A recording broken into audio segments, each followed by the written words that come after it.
Hello everyone, আসসালামু আলাইকুম। তো আজকে আমি তোমাদের মাঝে নিয়ে এসেছি মাছের রেসিপি।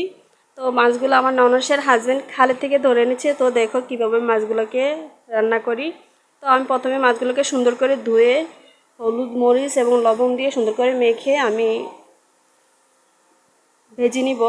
তো দেখতেই পারছো আমি মাছগুলো দিচ্ছি। তো তার মাঝে আমি আবার কি করব, আরেকটা কড়িয়েতে পেঁয়াজ কাঁচামরিচ আমি সুন্দর করে তেলে ছেড়ে দিয়েছি। তো এগুলোকে আমি সুন্দর করে ভেজে নিব। ভেজে আমি একদম সুন্দর করে লাল করে নিব। লাল করার পর আমি কি করব, একটু পানি দিয়ে দিব। পানি দেওয়ার পর তারপর আমি কয়েকটা টমেটো, একটা বা দুইটা টমেটোর টুকরো আমি কি করব দিয়ে দিব। দিয়ে দেওয়ার পর তারপর আমি দিয়ে দিব মরিচের গুঁড়া। তো মরিচের গুঁড়া আপনারা যারা ঝাল খান তারা একটু বাড়িয়ে দিবেন, যারা ঝাল কম খান তারা ঝাল কম দিবেন। তো আমরা একটু ঝাল খাই, তার জন্য একটু ঝালটা বাড়িয়ে দিছি। তো এখানে দেওয়ার পর তারপর দিয়ে দিব আমি লবণ। লবণ দেওয়ার পর আমি দিয়ে দিব হলুদ।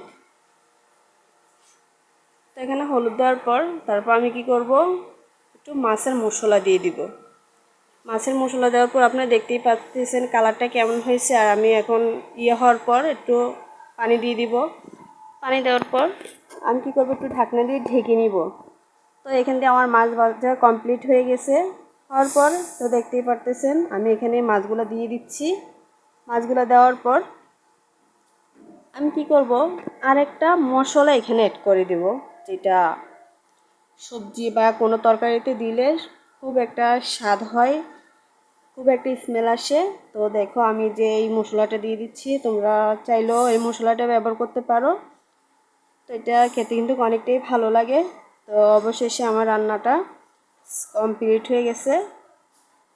কমপ্লিট হওয়ার পর আমি এখন কি করব, ছোট্ট একটা বাটিতে নিয়ে নিব।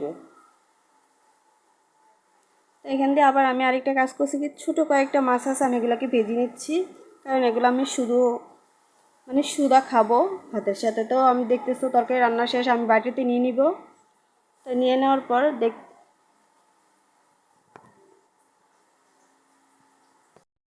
তো তোমরা দেখতেই পারতেছো আমার তরকারি রান্নাটা কেমন হয়েছে। যদি ভালো লাগে থাকে লাইক কমেন্ট শেয়ার করতে ভুলবে না। আর আমার চ্যানেলটাকে সাবস্ক্রাইব করতে ভুলবে না। টাটা বাই বাই, আসসালামু আলাইকুম সবাইকে।